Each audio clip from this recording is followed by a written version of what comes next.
Mengapa ketika setan dibelenggu yang semestinya tidak bisa menggoda manusia untuk berbuat dosa, tapi kok masih ada ya orang-orang Islam yang berbuat dosa? Bagaimana penjelasannya?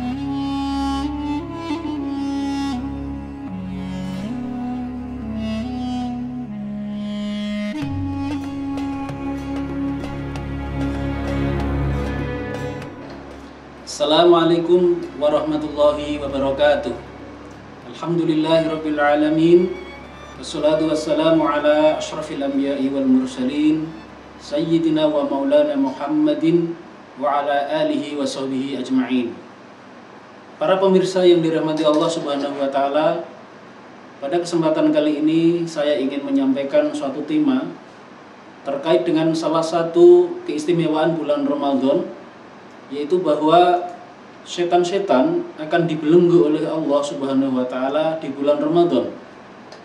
Nah, mungkin ketika kita mendengar hadis ini, kita menjadi bertanya-tanya, mengapa di bulan Ramadan ini ketika setan-setan itu dibelenggu, tetapi masih ada saudara-saudara kita sesama muslim yang berbuat maksiat atau melakukan dosa.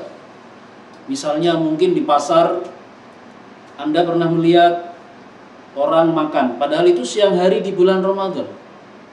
Atau mungkin pada siang hari di bulan Ramadan ada yang di samping tadi makan, mungkin mereka minum, atau mungkin melakukan perbuatan-perbuatan yang lain yang diharamkan oleh Allah Subhanahu wa taala.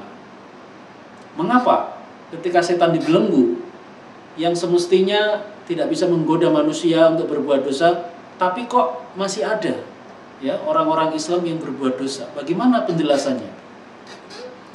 Nah, ada 3 penjelasan mengapa di bulan Ramadan seorang muslim itu masih dapat melakukan dosa walaupun setan-setan itu sudah dibelenggu. Ada 3 penjelasan. Penjelasan pertama adalah bahwa ada hadis yang menerangkan ternyata yang dibelenggu itu tidak semua setan, melainkan setan-setan yang besar atau kibarus syayatin. Di dalam hadis yang diriwayatkan oleh Imam Bukhari dan Muslim, ini hadis yang menjelaskan setan itu dibelenggu secara mutlak ya, tanpa penjelasan setan yang mana. Rasulullah SAW bersabda, "Idza dakhala Ramadhanu futihat abwabul jannah." Apabila datang bulan Ramadan, maka pintu-pintu surga akan dibuka. Wa ghulliqat abwabu jahannam, dan pintu neraka jahanam akan ditutup. Wa sulsilatis syayatinu, dan setan-setan akan dibelenggu. Ini hadis riwayat Imam Bukhari dan Imam Muslim. Dalam hadis ini tidak diterangkan bagaimana setan yang apa, yang seperti apa yang dibelenggu. Pokoknya semua setan. Nah, ternyata ada hadis yang lain yang diriwayatkan oleh Imam An-Nasai yang menjelaskan bahwa ternyata yang dibelenggu itu adalah maradatus syayatin, ai kibarus syayatin. Jadi yang dibelenggu adalah pembesar-pembesar dari para setan. Rasulullah SAW bersabda dalam hadis yang diriwayatkan oleh Imam An-Nasai, "Atakum Ramadhanu syahrun mubarakun." Telah datang kepada kalian bulan Ramadan, sebuah bulan yang penuh dengan keberkahan. Faradallahu azza wa jalla alaikum siyamahu. Allah Subhanahu wa taala telah mewajibkan puasa Ramadan pada bulan ini. Tuftahu fihi abwabus samai. Pada bulan ini akan dibuka pintu-pintu langit. Wa tughlaqu fihi abwabul jahim.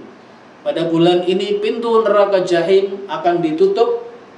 Wa tughallu fihi maradatus syayatini. Dan pada bulan ini akan dibelenggu pembesar-pembesar setan-setan, maradatus syayatin. Jadi pada hadis yang diriwayatkan oleh Imam Nasai ini ada penjelasan yang lebih rinci bahwa ternyata yang dibelenggu itu adalah pembesar-pembesar setan. Yang dalam hadis itu disebut maradatus syayatin, ai ditafsirkan yaitu kibarus syayatin, yaitu pembesar-pembesar dari setan-setan. Artinya apa?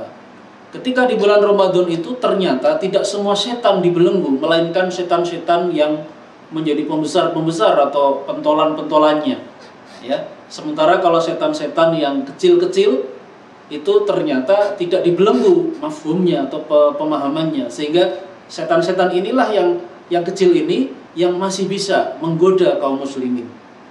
Nah, ini penjelasan yang pertama mengapa di bulan Ramadan ini masih saja ada ya kaum muslimin yang melakukan perbuatan dosa, karena masih bisa digoda oleh setan-setan ya, walaupun itu setan kecil.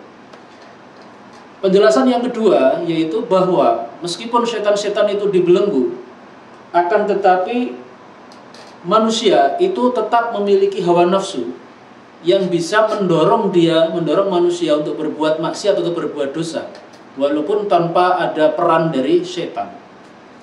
Allah Subhanahu wa taala berfirman dalam surat Al-Furqan ayat 43. A'udzu billahi minasyaitonir rajim. Bismillahirrahmanirrahim. Ara'aita man ittakhadha ilahahu hawahu afa anta takunu alaihi wakila. Yang artinya, terangkanlah kepadaku mengenai orang yang menjadikan hawa nafsunya sebagai tuhannya. Maka apakah kamu dapat menjadi pemelihara atasnya? Surat Al-Furqan ayat 43. Jadi pada ayat ini Allah Subhanahu wa taala menerangkan bahwa hawa nafsu manusia ketika itu diperturutkan, itu juga akan bisa menjadi pendorong seseorang itu melanggar perintah-perintah Allah Subhanahu wa taala. Jadi walaupun tanpa ada godaan syaitan, manusia itu masih punya hawa nafsu yang dapat mendorong seseorang itu melakukan perbuatan dosa.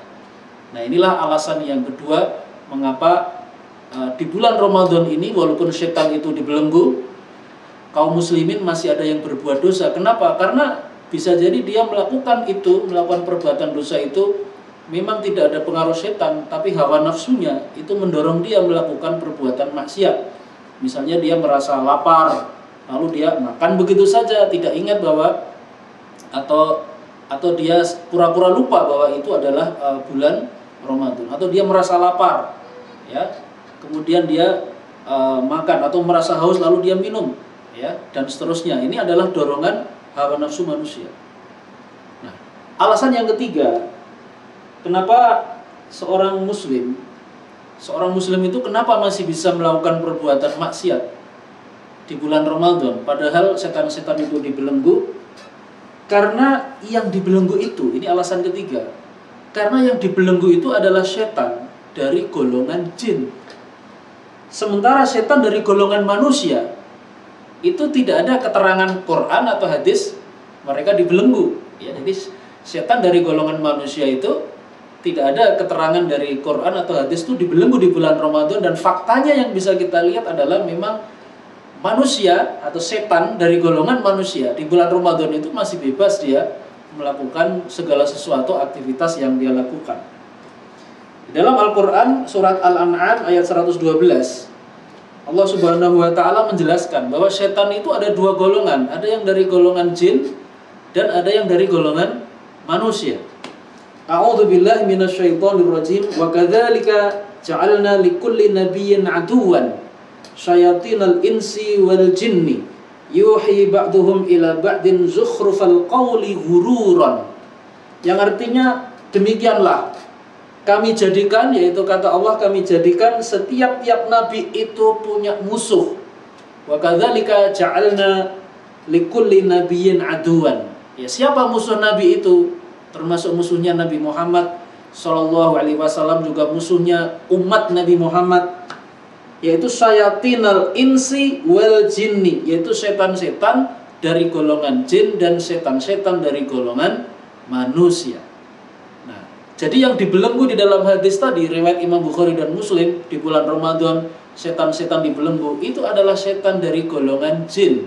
Sementara setan dari golongan manusia, baik secara nas maupun secara fakta, tidak dibelenggu. Nah, inilah setan-setan dari golongan manusia inilah yang masih bisa menggoda manusia muslim di bulan Ramadan ini, yang tentu mereka pun akan bisa menjerumuskan saudara-saudara kita sesama muslim untuk melakukan dosa atau maksiat di bulan Ramadan. Demikian yang dapat kami terangkan. 3 penjelasan mengapa di bulan Ramadan ini walaupun setan itu dibelenggu, tetapi masih ada kaum muslimin sebagian dari mereka yang melakukan dosa di bulan Ramadan. Terima kasih. Wassalamualaikum warahmatullahi wabarakatuh.